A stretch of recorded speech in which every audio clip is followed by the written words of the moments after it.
Hi there and welcome to IronWorks Brewing.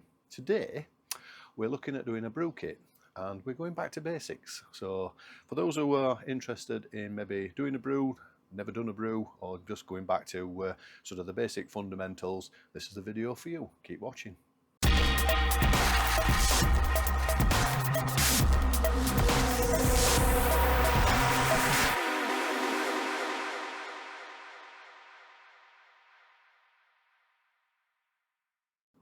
Okay, so I think the most important thing before we start is get a brew on, and that's tea, not a beer. But today we're looking at what you need essentially to get into brewing, being able to brew some great beer at home. And today hopefully the video is going to take you through that process. I'm going to go through the basics of the equipment that you're going to need, and this is the essential kit. I'm also going to talk about some other bits and bobs that you might want to explore as you get into sort of the hobby of brewing beer. And we're going to do a kit and we're going to do a Yorkshire bitter. So yeah, let's get into it.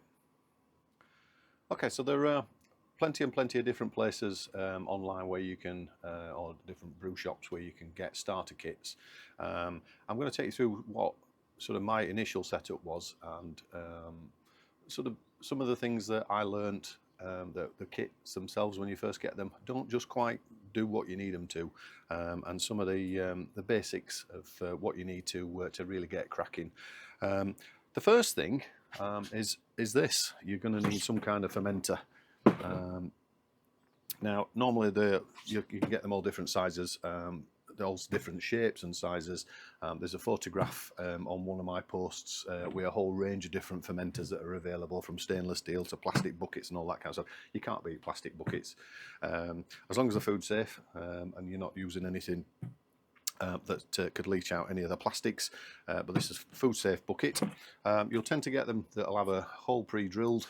Some come with taps already, so they'll be pre-drilled in readiness for you to put your tap into.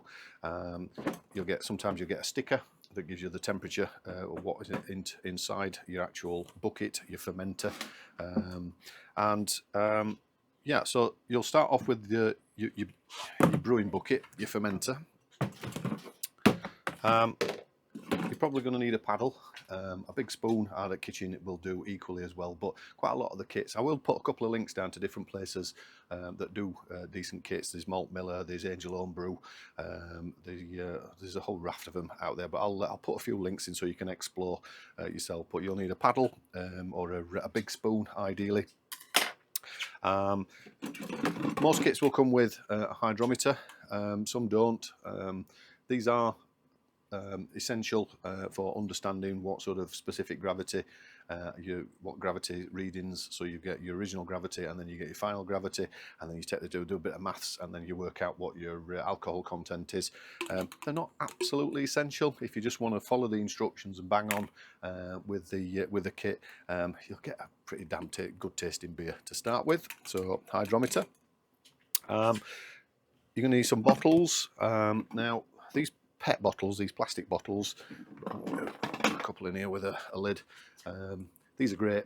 The brown idea is obviously to stop any UV light getting onto them and spoiling your beer, and it does keep the beer longer. But they've got when they're new, they've got a screw top that when you actually screw it right the way down, it basically cracks on. And you've actually got like sort of a serrated seal, a bit like you do when you purchase one. Once you've used them, and you can use them many times until they start to get a bit battered. But these are ideas of 500 millilitres. Like I say, you can reuse them. The other thing you can get with those as well is sometimes inside the lid, you'll not be able to see in there, but inside the lid there's a little seal. Sometimes they do start to wear and you'll not get a decent seal, but you can buy cheaply, you can buy packs of the replacement lids. These are by Cooper's. There's a whole raft of different ones. I thought I got a box somewhere with some other spares in, and yeah, so you're going to need something to be able to bottle or serve your beer once it's done. So there are your bottles. You can also get glass bottles. You can get the Grolsch bottles, the flip top ones. Quite expensive. These are reasonably cheap, and you get 24, which will be more than enough to do a full brew kit. Normal brew kits are around about 23 litres, so about 40 pints. And yep, so that's that. You also get glass bottles. If you're going into glass bottles, you're going to need obviously bottle caps. You get a whole wide variety of bottle caps as well, and you're going to need some way of capping the top of it. Now, if you're actually saving a few of these, if you've over time you think, oh, I can put that to one side, I can use that, you need to be mindful of the top, this bit just here, because different cappers need different bottles rather, and the caps. The bottle needs a certain type of capper, and you can get different adapters that fit in there, but you're going to need something to be able to press the actual cap onto the bottle and seal it. I like glass as well, but the PET bottles are brilliant, and of course there's some weight in that, and then when you add the liquid as well. So they're not essential, but are a possible addition to.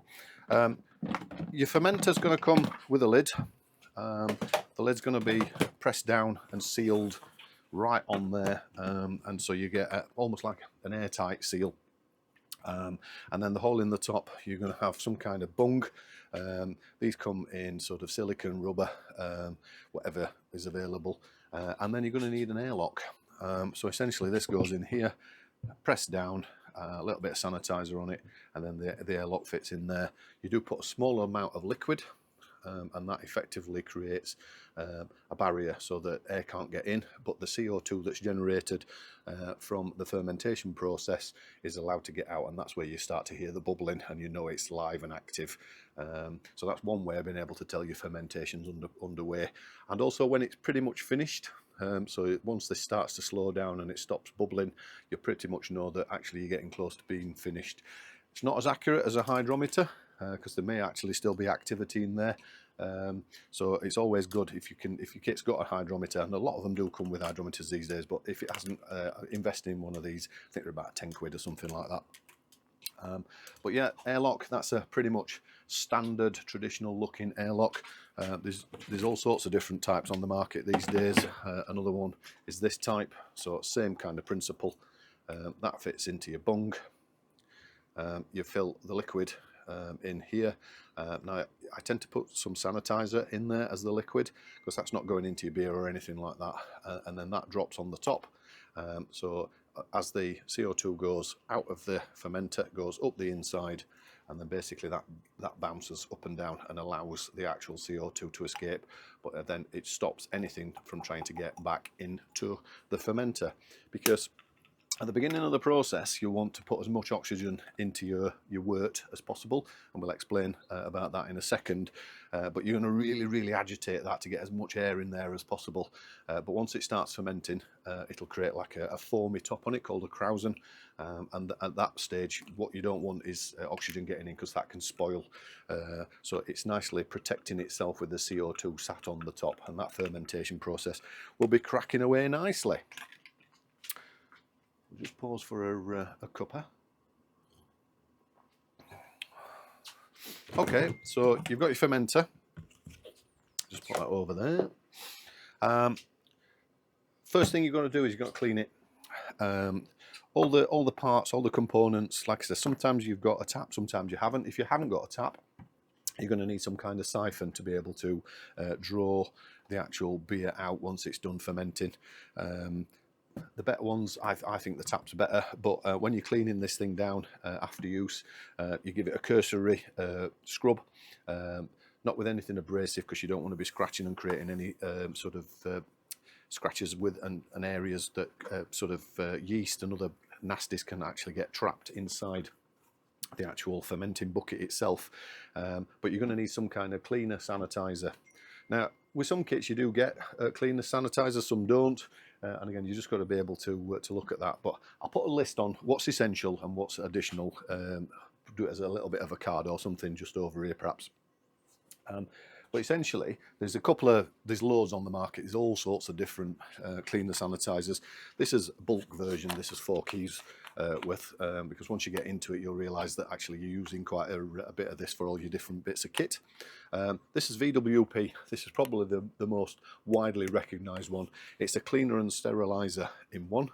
And it basically works on the principle of warm water. You add in 2 grams per litre, dependent on how cruddy your equipment is, and then you leave it to sit there for a duration. And all the instructions, always follow the instructions to the letter, in terms of the amount of chemicals that you actually add to water and the dilution rates and all of that kind of stuff. Thinking, oh well, I just add a bit more, it'll be better. Don't do that. Not good. Because trying to get rid of it can be a right pain, and that will spoil your beer, obviously, if you've got any sort of residual. Now, that one's a rinse off, so once it's done its process and cleaned and sterilised, you need to rinse it thoroughly with fresh water, to the point where you've got no cleaning solution left at all. So that's one type, VWP. The other type is this kind of stuff, Chemsan. This is a no rinse self-foaming sanitizer. So this doesn't do the cleaning side of it, whereas the other one does. But this is pretty good gear, and you can actually put this into little plastic bottles of this kind of thing as well, which means that you can actually squirt it onto lids and all sorts of bits of equipment, or your scissors and all of that kind of stuff as you're actually going through the process.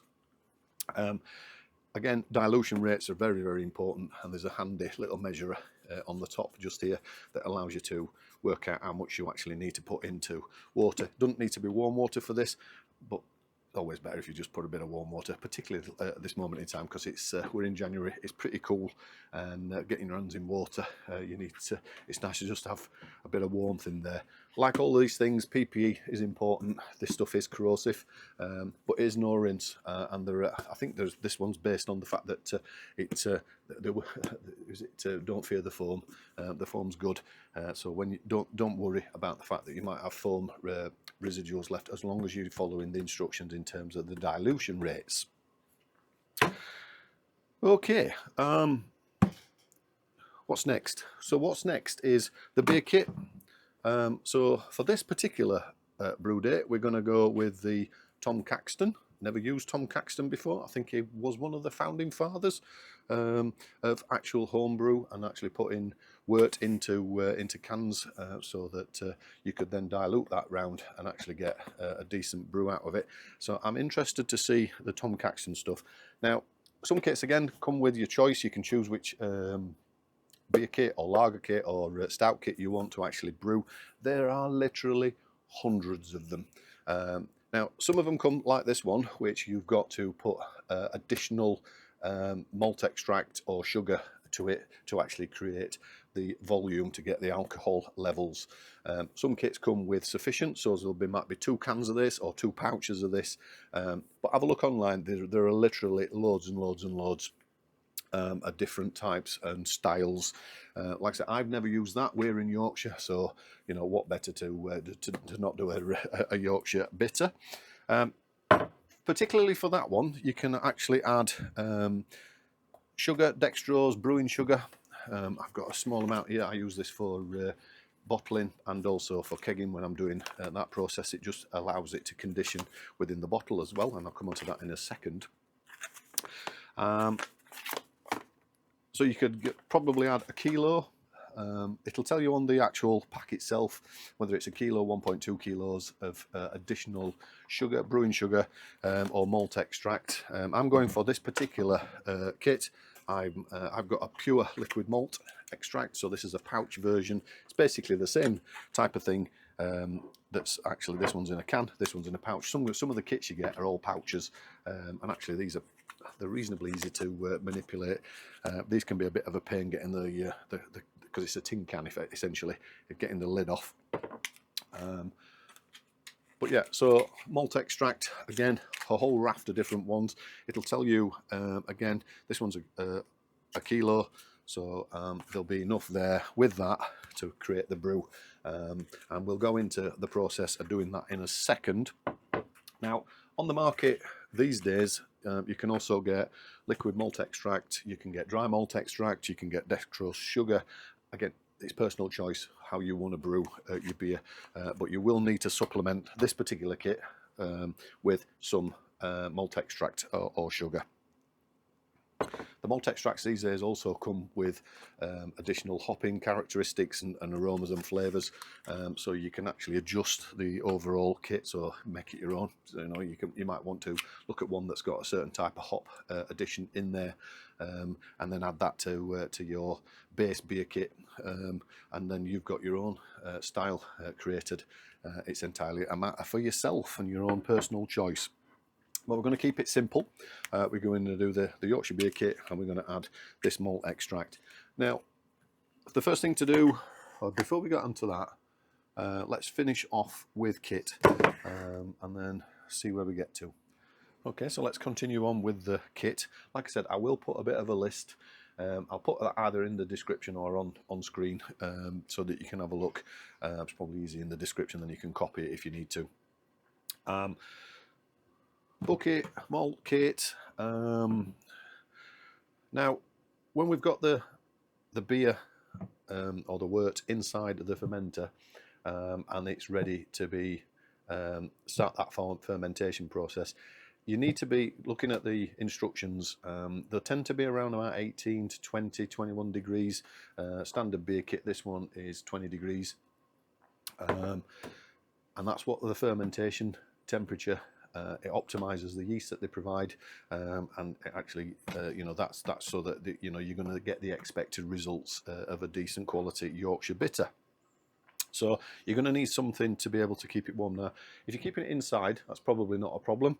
I'm working from a garage, and it can, although I've got a heater in here, you know, maintaining sort of anything above 16 degrees, 17 degrees is a real challenge. So I've got a couple of different devices I use. I've got this heat pad, and essentially this is not temperature thermostatically controlled, but basically what happens is this sits under there, and basically you plug that in, and then that radiates a constant heat coming through. Now, to maintain temperature on fermentation is quite important. So to add to that, you could actually put that through a controller. And again, this is not essential, and these are reasonably expensive. These are probably the better ones on the market. This is the Inkbird stuff. And basically what this does is you set what temperature you want it to be at. It'll tell you what temperature it is running at, and then basically on here you've got a heating and a cooling outlet. So you would put that on heating, you plug your heater pad into there, and that would essentially control the temperature. There's a thermostatic probe, which is on the other end, and then that basically controls the temperature of this heat pad. So it'll be turning it on and off to maintain whatever temperature you set it at. So in our case, it'd be 20 degrees. There are different types of that kind of thing. Just put that back over there. All falling off. I did a video probably a couple of 3 months ago on this piece of kit. This is a reasonably cheap and cheerful. It does what it says on the tin.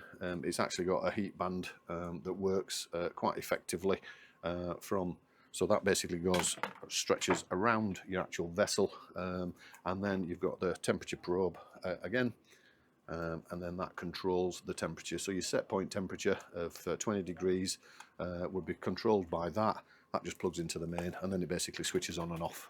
So it's giving you temperature control. It is ideal if you're working in either a shed or a garage, and this is where your actual fermenter is going to sit. You know, obviously a power supply, but you could also wrap a bit of thermal stuff around it. I've got a couple of jackets over here, but even just some cloth or something, just to keep the heat in, so it maintains that stability of temperature.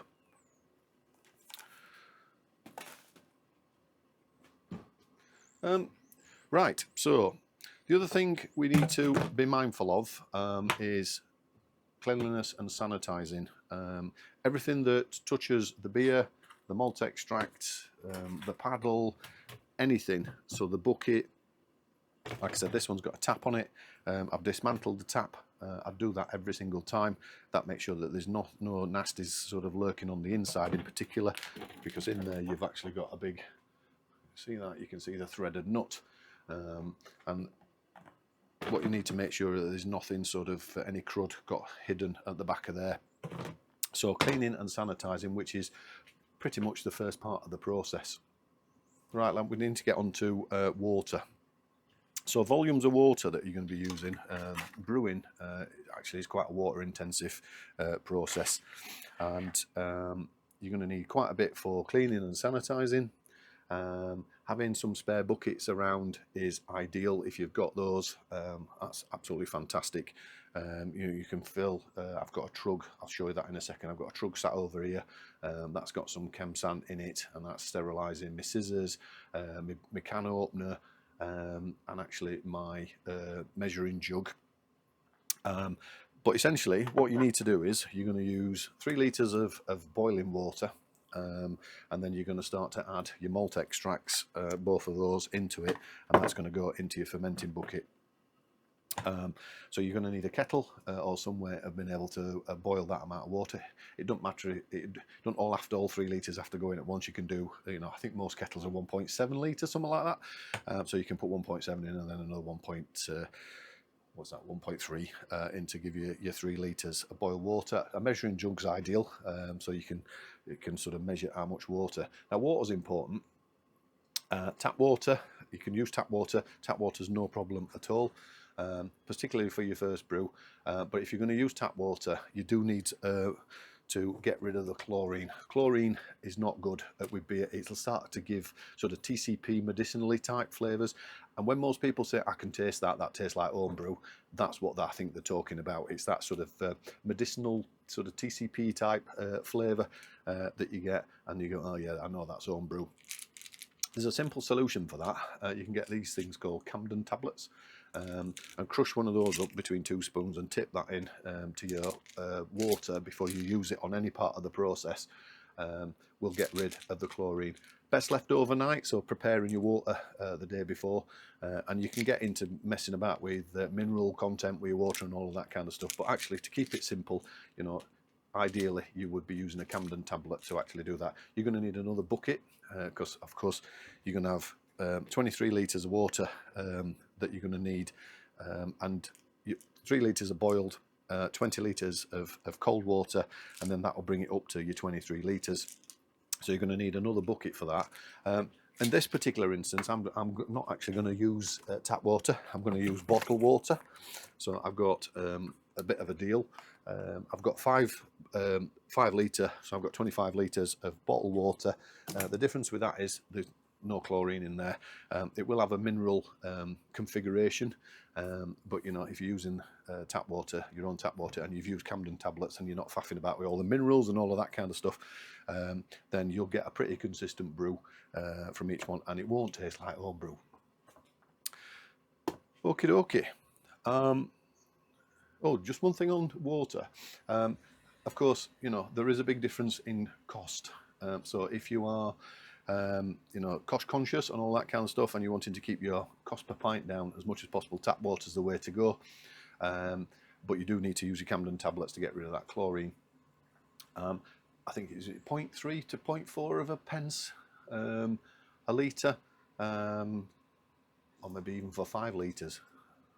Possibly, whereas a 5 litre average for one of those supermarket brand type water will be around about 160, 170. So a significant difference in terms of cost. For consistency and to be able to show you the basics and get a Yorkshire brew going, then I'm going to use bottled water for this exercise. Okay, right. So we're at that point now. We're going to get ready for getting the stuff cleaned. I'll show you that in a second, and we're also going to put the malt extract pouch and the malt extract can. We're going to put that in some warm water. The idea behind that is it nicely softens up, because basically what you've got in here is like a treacly syrup, and a bit of warm water that will nicely soften that up. In the bucket I will tend to put some Chem-San in there, because anything that's now touching the pouch, the scissors, anything that's touching this stuff needs to be cleaned and sanitized. So I'll put some Chemsan in the water. So I'll just get that set up now. I've got a plastic bucket that I use, and I've got a marker on the inside here. So we've got 8 litres, 10 litres takes us to there. That should be enough to be able to put both of those in, and then I will add in the Chemsan. Just before I do that though, I just need to have a quick look. So this is your actual Tom Caxton kit. Let's have a quick read of what it says. So we've got the finest quality malted barley. We've got a unique hop extract sachet. Now some kits come with extract, some come where it's been fused already. Others come with dry hopping, so that you add actual hops into your fermenter at a point in the process. They're all different, so please do have a look and read the instructions all the way through as to what point and what stage you're adding which component. This looks fairly straightforward. Just need to get the lid off. There we go. There we go in here. Just a plastic lid. A few more instructions. We've got the pack of yeast. So don't describe what type of yeast it is, but best before is 12-20-27, so that's all good. And then we've got this other little sachet. This is the hop enhancement system. So add desired amount prior to yeast. Store in a cold place. Ingredients is maltodextrin and hop oil. Best before 2028. So interestingly, this is new to me. I've not used one that's got this in before. Talks about cleaning, cleanliness, fermenting bin, kegging it, using the pressure barrel or bottles, similar to what we've talked about already. This brews 23 litres. Stand the can in hot water for 5 minutes and then start boiling 3.5 litres of water. Add to the blah blah blah. So all the stuff we've talked about. Sprinkle over the yeast supplied, but I guess before you do that, you add this hop enhancement, and on the back it talks in terms of half a sachet gives you a smooth enhanced hop flavour with slight increased bitterness. So this is around whether you want a more bitter or a full sachet would give you noticeably more bitter beer with increased aroma, hop flavour and refreshing tanginess. So for me, I tend to be slightly less, so I'm probably not going to use the full sachet, but I'm probably going to go halfway between, so 3/4. Let's say 3/4 of the sachet, and let's see where that gets us to. And this makes 40 pints.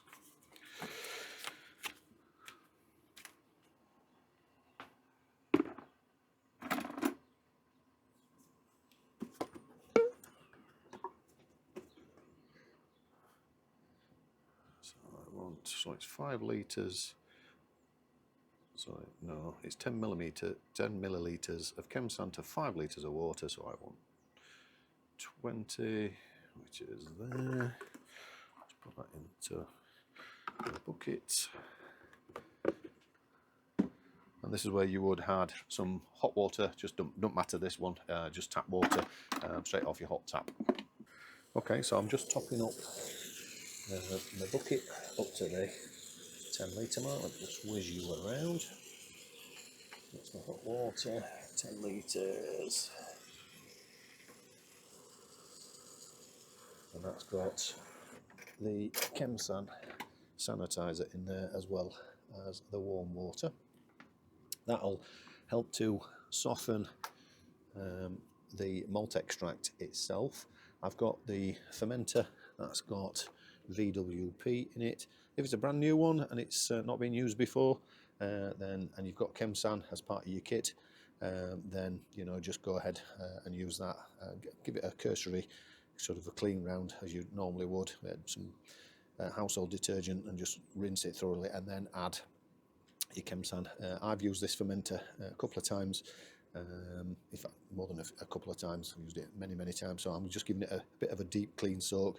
Contact time for this VWP stuff is about 20 minutes, and I've got at least 10 minutes to go on that one. And then I've got another little trug set up there. I'm going to step out and show you what we've got in this one. So we've got scissors. This has got Chemsan in it. It's 10 litres of water, again warm water. It's got scissors. You've got the measuring jug, and I've also got the can opener, which will open my can. That's all sanitizing nicely. There's also a big valve in there as well from another project I'm doing. Okie dokes.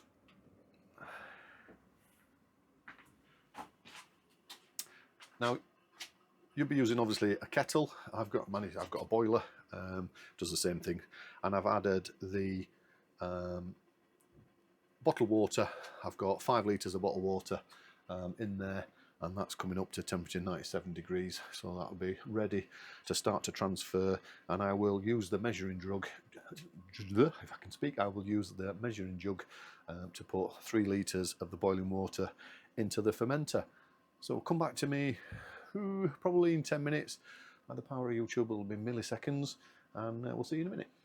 So while we're waiting for the stuff to clean and sanitize, particularly the fermenter, the other thing I didn't mention earlier is you don't need to be cleaning and sanitizing your bottles yet. You'll be doing that once your fermentation process is finished, and a couple of weeks, I would say, is normally what it will take at around about sort of 20 degrees. Rule of thumb, very much a rule of thumb, but that's where the airlock activity or the hydrometer comes in handy, because you can actually check what it should be as it starts out and then where you're expecting it to finish. And at that point you'll be getting ready to bottle it, run it off, and basically put it into bottles or put it into a little pressure keg, whatever you've got. Now again, these, if they're brand spanking new, they will be clean, but you've got to sanitize. So in through that process again, get your actual dilution rates in, and get as many bottles as you need. 40 pints, so 25 bottles, something like that. The other thing that you're going to need is either some extra sugar, which is what I use this for. I tend to put this into my kegs, and this is what they call conditioning. So you would add a quantity of sugar into each of the bottles. Now it can be tricky trying to get the sugar weighed to the right amount and put into the bottle. So they come up with these things called carbonation drops.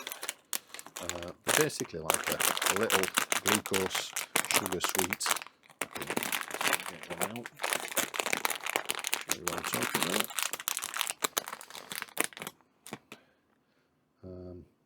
There you go. And they're basically a set weight for each tablet or each sweet, and then that basically just drops straight into your bottle. That goes in there. That'll dissolve, and then within your actual bottle itself, you'll then start to get secondary fermentation, which is your conditioning side. The secondary fermentation process is what will then start to generate and create more CO2, because even though you might have clear beer that's going from your fermenter, you've left it a couple of 3 weeks, and you're ready to put it into your bottle. It's nice and clear coming out. You've taken a couple of samples, you've done what you need, and it's like, I'm happy with that. Even if it's got a little bit of haze to it, a little bit cloudy, once you've put it into your bottle and you add the carbonation drop in there, that will react with the yeast that's still remaining. It's in suspension in the actual beer itself. That will then start to eat the sugars. That will create carbonation. That will create CO2 gas. And then what you'll feel is with these, which is what's great for these plastic bottles and like the glass ones, is obviously you've really tightened down the lid. You've got the cap on.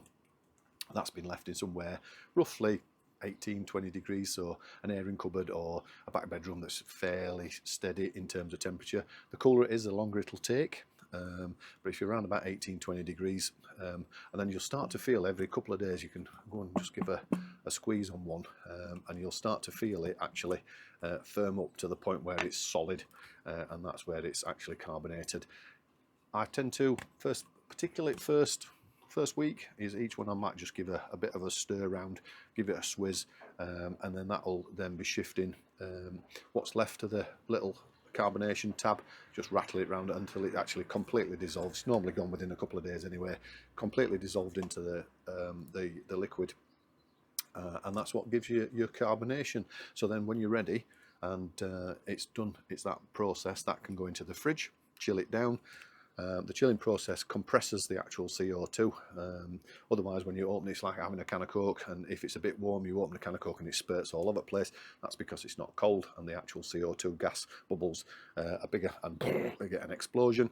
Whereas once you've chilled it down, that'll compress the gas within your actual beer, and then you'll be able to pour it nice and gently.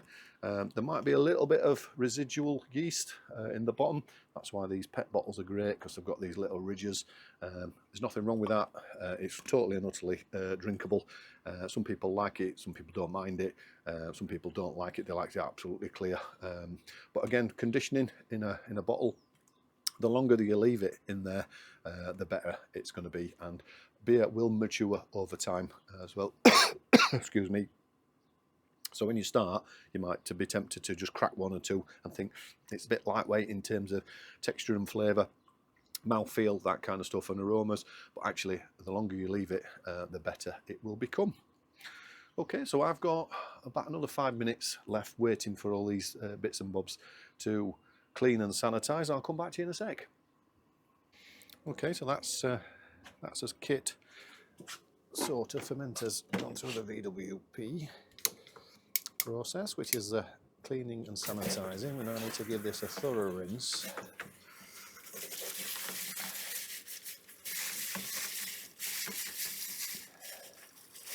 It's a paddle, a spoon,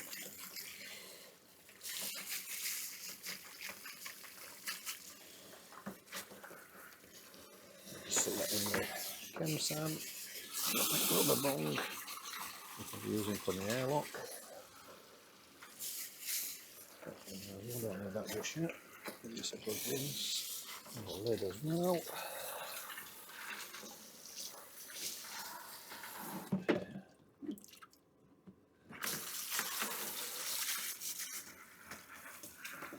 I've opened the tap a couple of times just to let the VWP run through. Opened it half, then full, and then just keep any moving parts and making sure you're getting all of the cleaning and sanitizing stuff all the way through.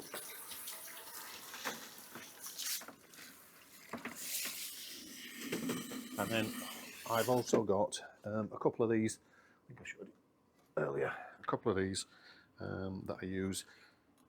I've already got a diluted measure in there, and these are great because you can spray that can go onto, for example, onto the lid. This has got Chemsan, it's no rinse, so all good stuff, and you can clean your utensils and other bits that you forgot to put that through the process. You can whack some of that on, and you know it's sanitised. Okay, I'll come back to you in a second when I've thoroughly rinsed this through the tap. And we'll get ready to start putting some of that into there. Okay, so we're cleaned, sanitised, rinsed, and we're going to take that back in here. Get rid of the last few dregs. Okay, first thing to do is to make sure the tap is off, because you don't want to be putting 3 litres of boiling water in there and it coming out of there, because you'll be starting again, and that's from painful experience. Okie dokie. So the next job we need to do is to get our 3 litres of water. So here we've got our measuring jug, and we've got our can opener, and we've got our scissors. I'm just going to give these, no, it is a no rinse, but just to make it a bit easier so we can see what we're doing. And in a second I will chuck the airlock. So there's the airlock. I'm going to use that one. The bung's gone into the bucket, and that's the airlock in. Give myself a little bit of room. I've got the can opener, I've got my scissors. I will spray some Chemsan onto the packets as well, both the packet of the enhancement and also the yeast before I put those in. So that's the process that they'll go through. Just have another quick slurp of tea. Great. Right, we just need to make sure we've up to a boil, 97, and we need 3 litres of boiling water in there. That's boiling, I can see it coming out of the top.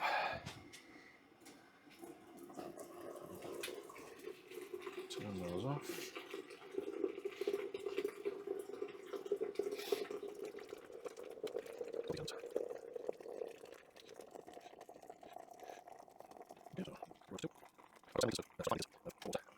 In there, so that's our first 2 litres, and that goes straight in here.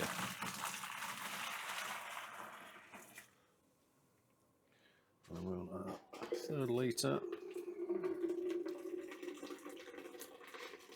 But what I'm going to do is I'm just going to do half a litre, and I'll show you for why in a second. That's roughly half a litre. So that's 2.5 litres now that's gone in there. We're going to put that on one side, and we're going to grab the can. The labels come off. I'll leave the pouch in there a little bit longer. That's really warm water.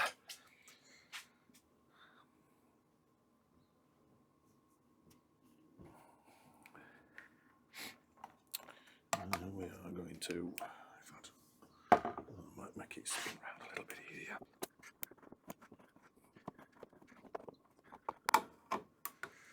Okie dokes.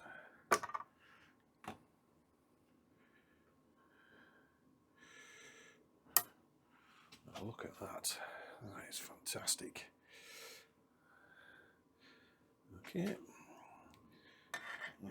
Just there. And then we're going to tip this in. Now you'll see in a second why I've not put the full amount in just yet, because we're going to use some of it to rinse out our pouch and our can.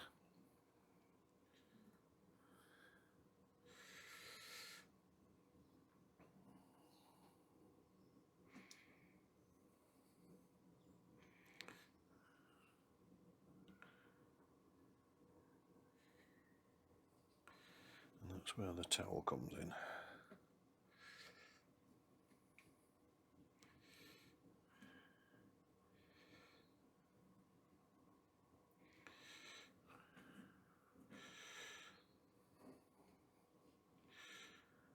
Okey-dokes.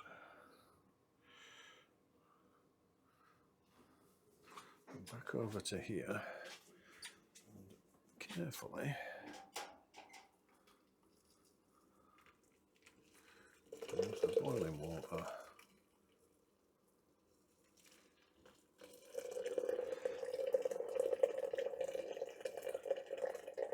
Half a litre's worth.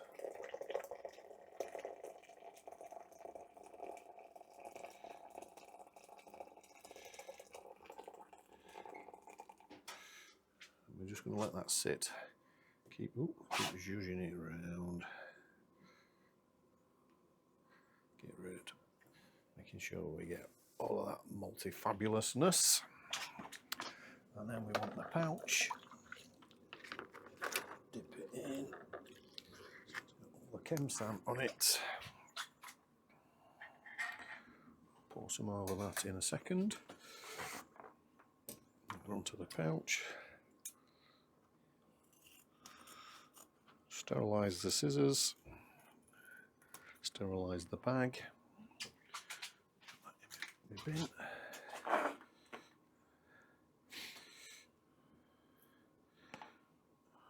Again, looks good stuff. And then that just tips in.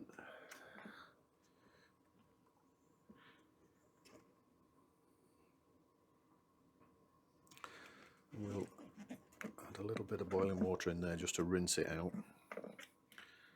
Also,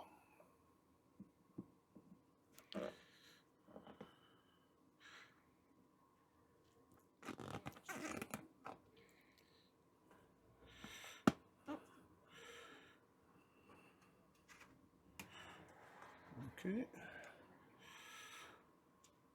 fingers are clean. There's a little bit left in there, so we will add a bit more water. And then we just want to tip the rest of this in.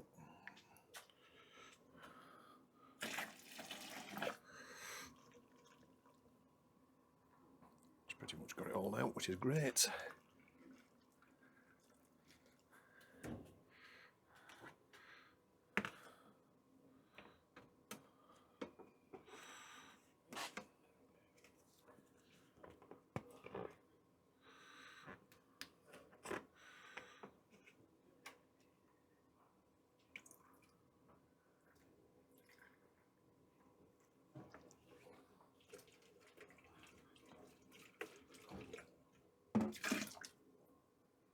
Okay, as you can see, got all the residual in there. I just chuck that in my rubbish.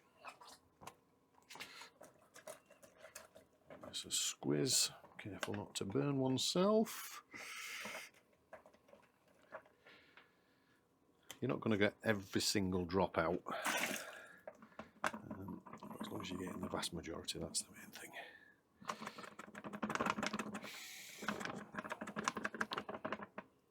Okay, so that's our 23 litres done.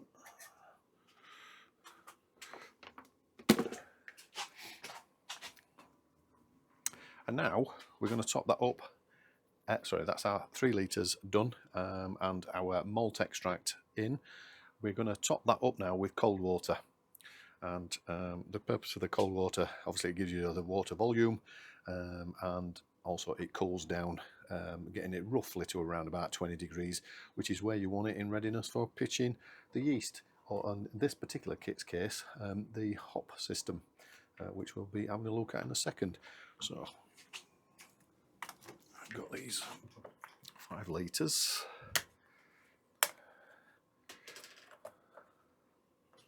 I want 4 of these.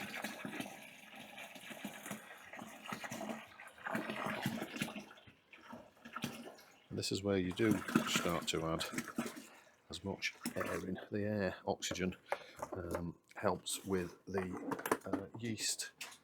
So this is where that paddle comes in. And then now we start to give it a good old stir. So to mix up all that malt, making sure there's no areas where it's all sunk to the bottom and stuck.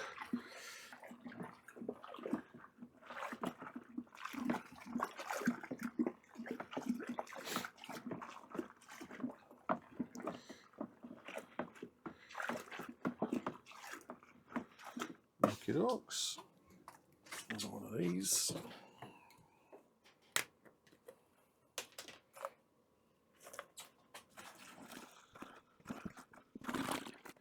That's 2 of those, that's 10 litres. Again.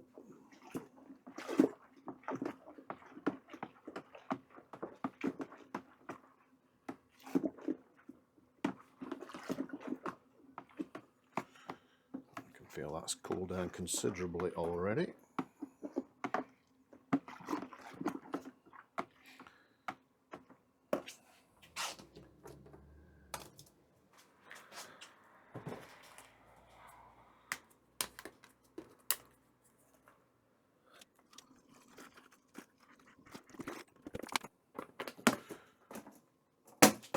For recycling.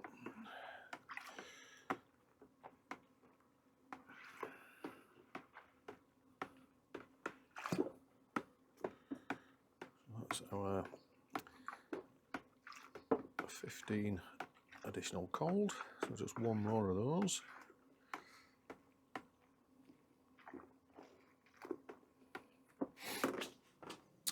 And then my final bottle.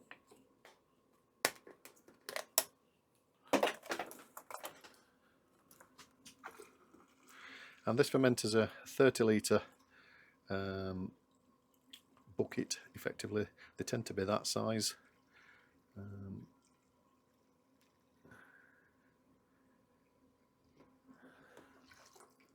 That's fantastic. Okay.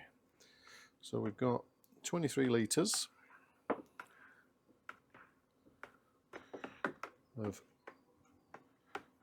malt extract, Yorkshire bitter style, and nicely mixed.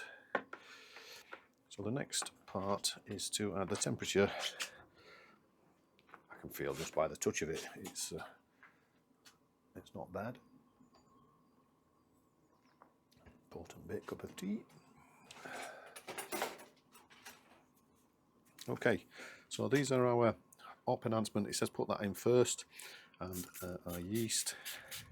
Again, anything that's going to be touching, I'm going to put in some Chem-Sant on it. Just rereading this again. I can find the specs. So, half a sachet, smooth enhanced hop flavour with slight increased bitterness, full sachet, if I can speak, noticeably more bitter beer with increased aroma, hop flavour and refreshing tanginess. Like I said, I'm going to go 3/4. This is purely by guess. And this has got maltodextrin and hop oil in it.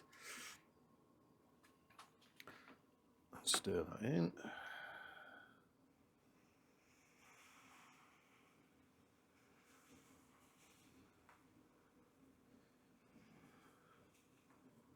Just some left in there.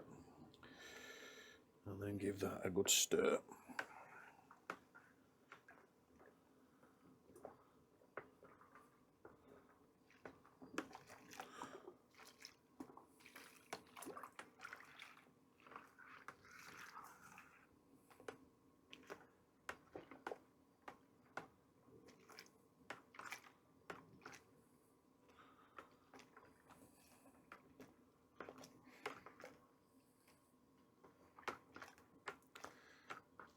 A few clumps in it, but I'm sure they'll drop out as they absorb the moisture.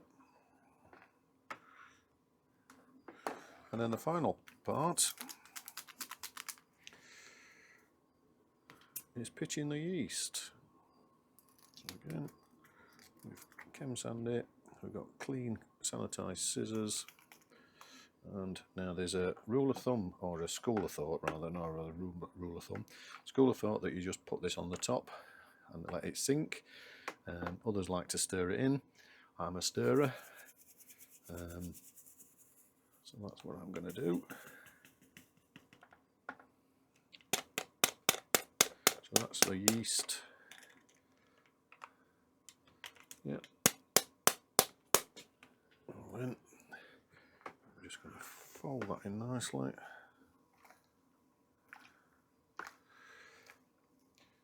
Doesn't matter if there are any bits on top, because like I say, once it starts to hit the moisture, it'll start to do its thing.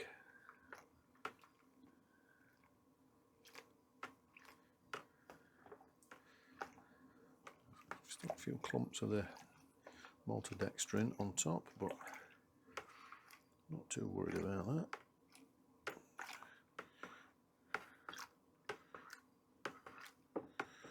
Just get right down to the bottom, right on the edges, making sure there's none of the malt syrup stuck to the sides. You don't want any large areas of that.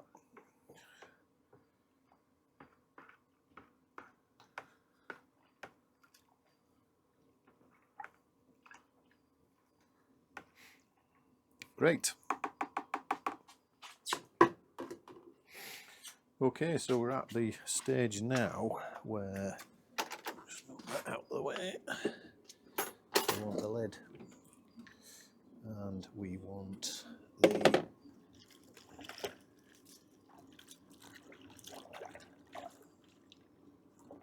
a second ago, there it is.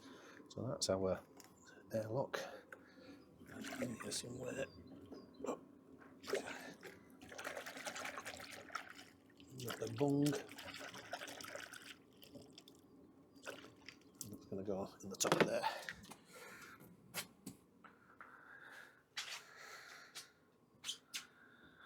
Airlock.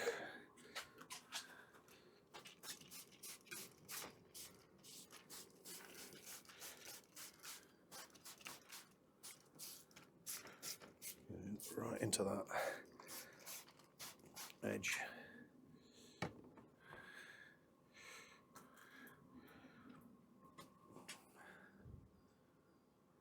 That's cool. And now we place the lid on. There. These are a tight fit, as you can probably tell.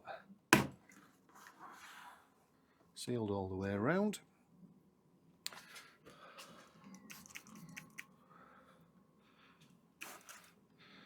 A little bit of Kemsan just on there,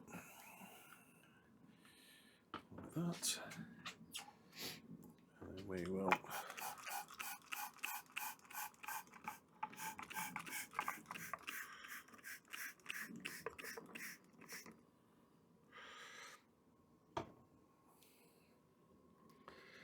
plop up and down as we need it to.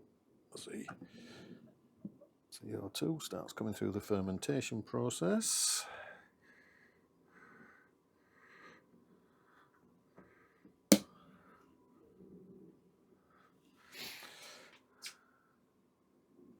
Brilliant. So there we go. We're in. I'm going to set up in a second. I'll change camera position, but we'll set up the heat belt. I'm going to use the one I did the video on a couple of months ago, and yeah, we're right on the side what we've got, what date we've put it in here, and then we'll be leaving it for a couple of weeks. I'll come back to you in a second. Stop recording. Right, so we're in, and we're going to set up the heat belt.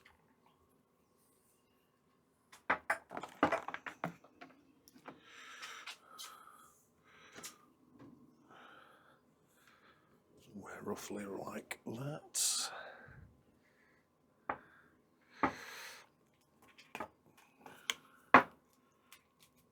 Plug that in. And turn it on. Okay, so first one is power on, and we want to go 22 degrees. We don't want 22, we want 20 degrees, and that's now clicked onto heating. It's currently, well, it's 12 degrees, which is that. I will connect that to there. I'll probably put some tape on it just to hold it. These are good, but keeping it as close to the body of the fermenter. The instructions, it does say that this yeast will ferment between 18 and 21. So I've set it at 20. I might go down slightly, I might go 19. So we're at 20, we're at 19 there. And I'll get this taped up.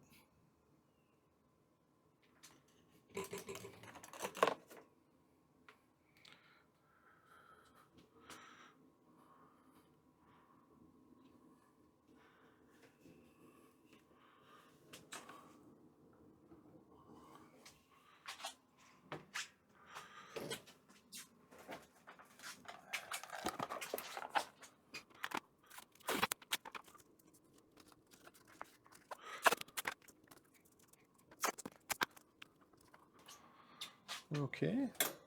We also want that there. Can sit. Like that.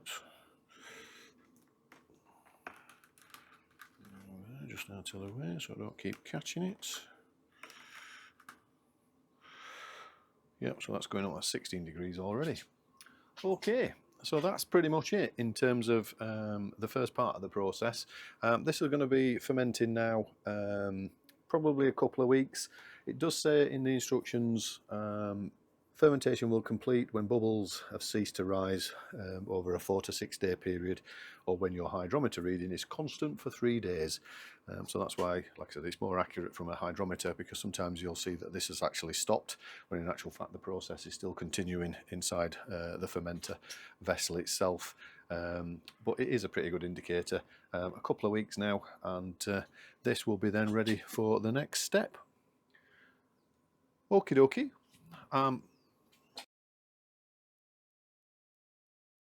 Right, so we're just going to pause from yesterday. We are a day on from actually getting this into the fermenter. I just thought I'd show you. I've got an admission.